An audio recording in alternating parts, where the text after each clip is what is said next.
Hi everyone, in front of me I've got a LENOVO Tab P10 Plus, and let me share with you how to change the screen timeout on this device.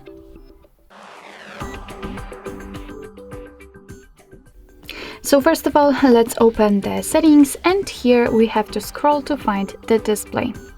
Now we have to scroll down just a little bit to find the screen timeout. Let's stop, and as you can see here, we've got some options from which we can choose. So we can set either 15 or 30 seconds, or 1, 2, 5, 10 or 30 minutes. What's more, we can set the option never, so your device will simply never black out.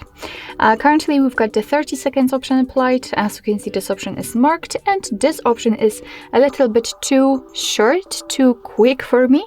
So let me pick, for example, 10 minutes, and basically that's all you have to do. So just tap on the option and tap on confirm, and as you can see, it is immediately notified right here, which simply means that from now on, after 10 minutes of an activity, this device will black out.